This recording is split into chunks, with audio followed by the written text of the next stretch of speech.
The Five Nights at Freddy's movie is not great. Wait, no, hear me out! Well, we don't hate this movie, but it definitely could have been written a lot better and be more satisfying to both fans and especially to general audiences. This video will serve as constructive criticism so that when the next movie comes out, which is inevitable at this point, hopefully that one will be a little bit better. We'll start this review off with things that we liked, but first, I'm Mio. And I'm Keto. And this video will contain spoilers. But if you're looking for a non-spoiler review, if you're a fan, I'd say give this movie a try, so you can support the franchise, and most FNAF fans tend to be pretty happy with this movie. But if you're on the fence and or don't like the FNAF franchise, I would definitely watch the rest of this video, and maybe you'll get your conclusion from that. But on to the good stuff. Quirked up, animatronic, with a bit of swag, busted down Freddy style, is it goated with the pizza sauce? The movie is definitely for the fans, and it doesn't shy away from that. Guys? Is this Freddy Fazbear? It introduces a new type of lore so that old fans will have something new to watch, and viewers who don't know the lore will have it spoon-fed to them in a semi-digestible manner, albeit with a lot of exposition. As far as production goes, this is top-shelf stuff. The set design is good, the restaurant looks awesome. That said, I would prefer it if it felt a little smaller, a little bit more claustrophobic, but this was the direction they went with it, and that's okay. Overall, the lighting, sound effects, camera work, all that stuff was very professional, and the music was pretty good as well. The animatronics were rather exceptionally well done. How exceptional, Keto? Rather. The designers and the suit actors both did an extremely good job, so I actually felt like I was watching animatronics. And the biggest standout, in my humble opinion, is Foxy, as he runs down the hall like a Foxy would. They did a pretty good job since there's no suit actor in there. There's some light little touches of humor in the movie that I think have brightened it up a bit, although it's kind of inconsistent in the movie. And there's also some little touches of horror, and when that actually happens, it's pretty nice. Such as when an animatronic moves in the background and the characters don't see it, or when Bonnie's finished mauling somebody inside a storage closet, the door just swings open. And today, I'm going to show you how to fix a door ominously. Michael's character is interesting and he has a pretty nice setup, what with the PTSD and all. I almost wish they would have done something more with him beating up some guy in the beginning, but it's an interesting intro to a character. There's also the whole deal with the dream theory and using one's dreams to recall certain events. Rather unique and an interesting direction for the franchise. All the acting is pretty good for most of the characters, although I think that the director didn't handle some actors as well as others, as I feel like there was some wasted potential there. Such as Vanessa being really weird and only serving to provide exposition. Matthew Lillard, though, as William Afton, was perhaps the best performance in the entire film, which is sad because his screen time rivals that of a cameo.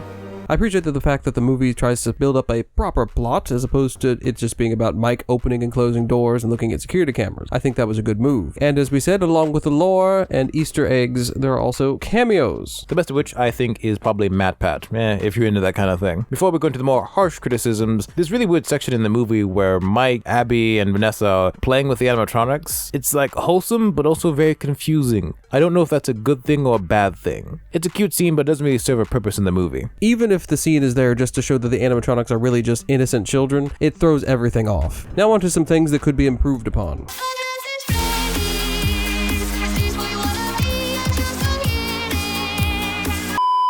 But wait, before you dislike this video and you say things like, you don't know the lore. Perhaps the reason we don't like the movie as much as some other people is because we are very casual fans who have never played the games. So if this video reaches 500 likes, 100 likes for each night of the Five Nights at Freddy's, we will play one of the games, whichever game you guys choose, except for probably Security Breach. The reason the like goal is so high is because we don't like playing horror games. So consider liking and maybe it'll happen.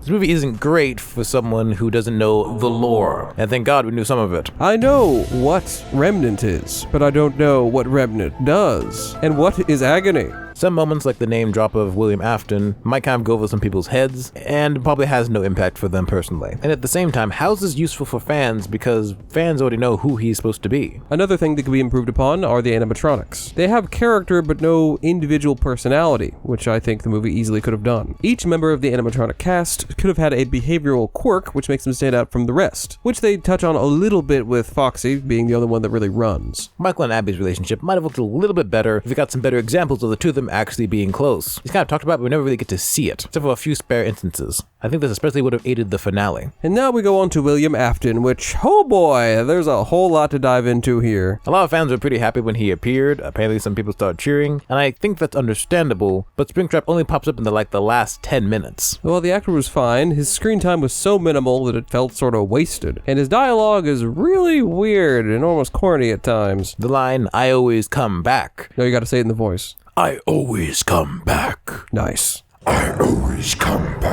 Okay, that's enough. Felt forced and kind of off. Like maybe he's died before, so that's why he's saying it now, but until we figure that out, it sounds pretty odd. And the spring locks being set off by the cupcake of all things is kinda disappointing. Speaking of the cupcake, I think the cupcake's a little bit too goofy and cartoonish to really take seriously at all. It's also kind of ridiculous that I think he has the highest kill count in the whole movie. But anyways, the animatronics just kind of stare at him and then drag him away. They don't actually do anything. There's also some question about how he controls the kids and why he does so. It's just hard to understand because they don't explain it at all. A lot of the human characters also don't really act like real people in either their reactions to events or character motivations. They only do or don't do things because the plot demands it. And as said earlier, all the actors are pretty good, but many of them aren't given much to do. This seems to be an issue primarily from both Scott and the other writer and the director. As far as the mystery goes, it operates a lot like a Scooby-Doo episode, as there's not many suspects, so you know it has to be one of these characters. And Vanessa was acting pretty sus to begin with, so we kind of already knew that she's going to be involved somehow. And the mystery, especially of trying to find his brother, which of course is a good character motivation, but it just takes up so much of the time in the plot. Speaking of that, the pacing is rather off in this film. Some of the character development sections are very long and disrupt the entire flow of the movie. For example, when Mike talks to Vanessa about his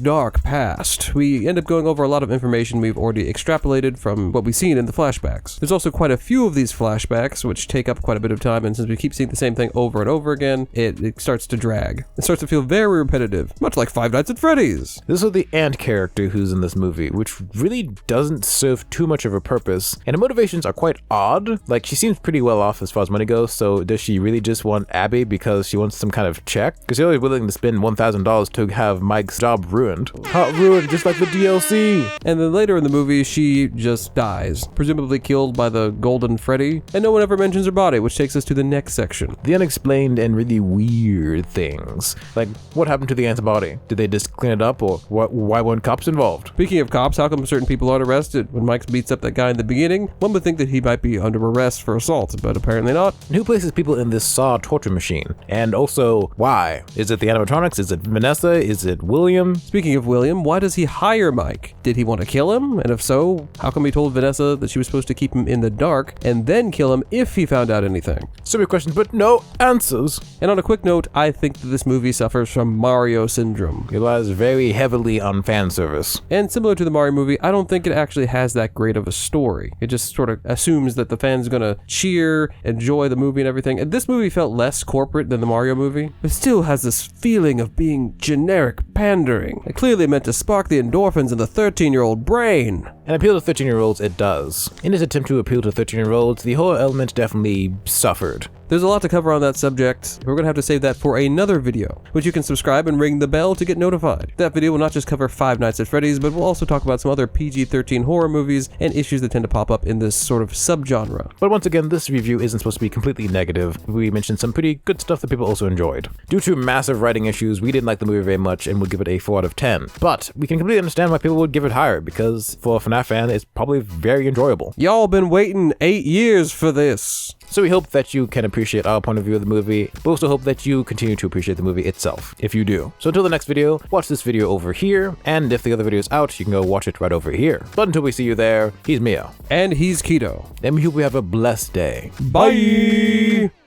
Ar, ar, ar, ar.